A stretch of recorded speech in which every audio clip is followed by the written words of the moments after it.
Ouais,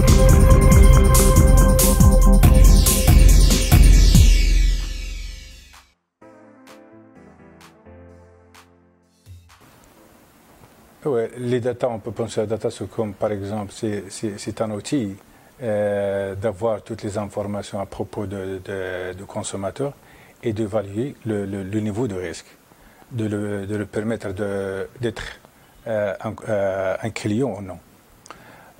On peut dire aussi, donc je vous donne un exemple, on ne peut pas conduire une voiture sans tableau de bord.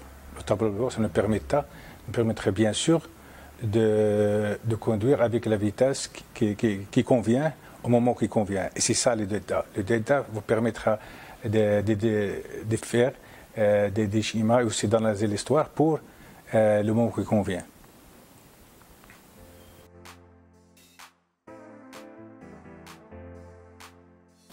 Le problème, si on compare le Maroc avec les États-Unis, bien sûr, c'est une grande différence.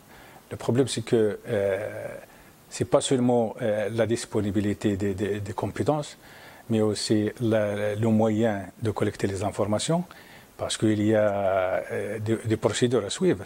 Ce qu'on appelle par exemple les crédits du bureau. Les crédits du bureau aux États-Unis sont développés. On ne ramasse pas que les informations bancaires, mais on ramasse d'autres informations qui nous permettra bien sûr de préciser exactement la valeur de ce client. Et aussi la culture marocaine au niveau, je parle, c'est pas de consommateurs, mais aussi au sein des banques. Est-ce qu'il faut d'abord que les banques croient à les modèles mathématiques, aussi croient à leur base de données, parce que ces bases de données doivent être de toute façon ramassées d'une telle façon correcte et aussi les utiliser d'une façon aussi correcte. Parce que si vous avez une information qui n'est pas correcte, donc le modèle ne peut rien dire. Mais aussi si on a des informations bien et un modèle bien, donc on doit avoir une stratégie qui est bien, parce que ce n'est pas seulement le data qui est important, mais il y a tout un système qui répond à le besoin de développer le système bancaire pour être complètement digital.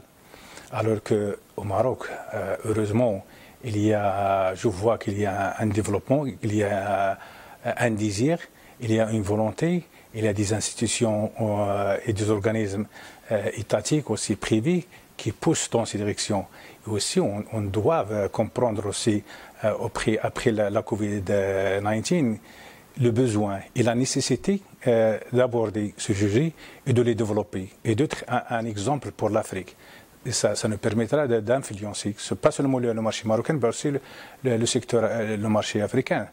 Et il ne faut pas oublier que nos collègues et nos partenaires africains nous prennent comme un exemple. Donc il faut bien sûr être à la hauteur de cette position.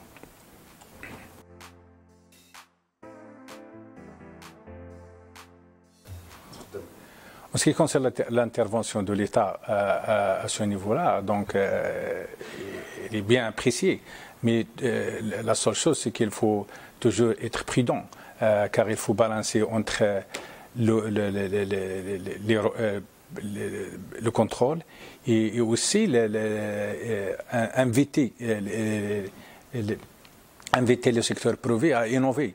Donc on dirait, par exemple, la confiance des informations, le secret de l'information personnelle. Donc il faut bien détailler comment on peut ramasser et quand on doit ramasser les informations personnelles. Et aussi gérer ces informations sans exposer le consommateur à d'autres dégâts qui n'ont pas légal. Donc comme ça, c'est ce qu'on appelle donc c'est le balance. Donc on doit donner à ces institutions le droit de collecter les informations, mais aussi on doit les gérer,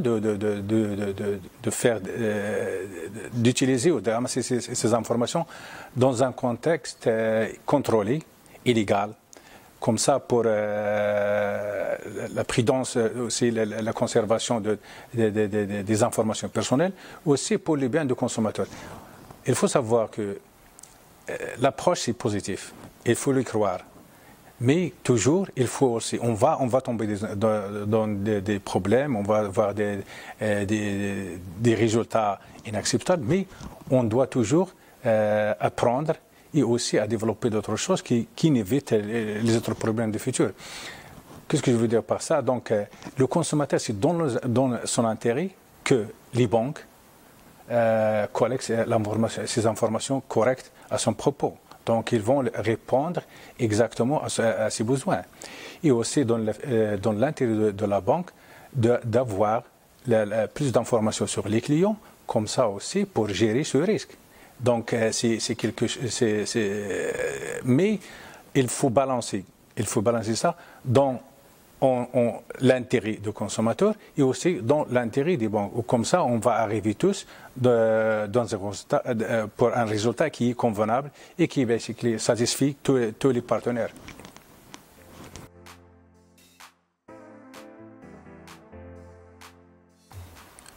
On ne peut pas séparer la data aussi avec la digitalisation, parce que c'est quoi la digitalisation?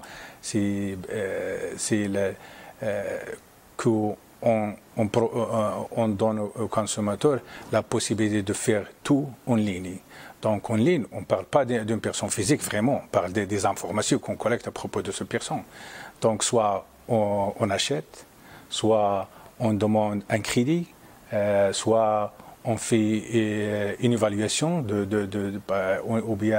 ou soit par exemple on donne des revues, tout est des informations collectées. C'est pas quelque chose de physique, c'est pas quelqu'un que tu parles avec, que tu prends une opinion, mais tout est digital. Donc c'est ça. Donc le process digital. Donc c'est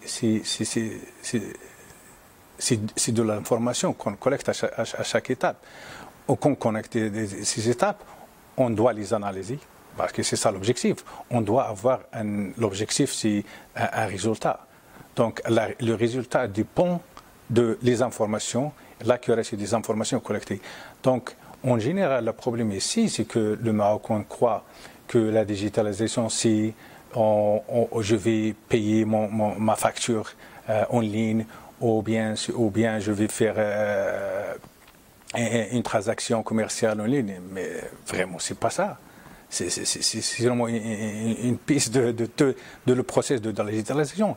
Il y a des engins qui collectent les informations. On va étudier ces informations parce qu'on doit analyser les compagnies, soit quelle compagnie, ou bien une banque, ou bien une institution qui vont n'importe quoi.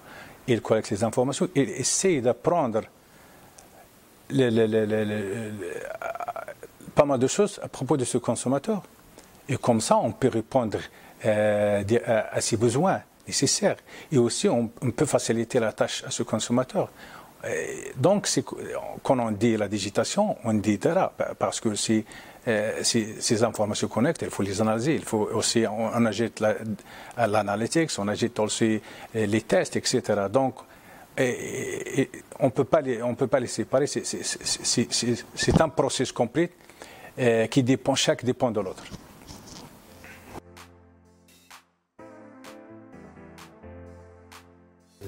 Les opérateurs importants pour développer le secteur de la digitalisation au Maroc sont bien sûr les banques, vu leur expérience, vu les moyens qu'ils utilisent, et aussi Etisalat El Maghreb, parce que c'est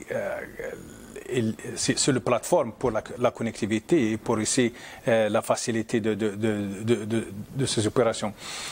Au niveau africain, on ne faut pas aussi nier l'importance de ces deux opérateurs, soit les banques, soit Etisalat El Maghreb. Pourquoi? Parce qu'ils sont déjà infiltrés dans le monde africain.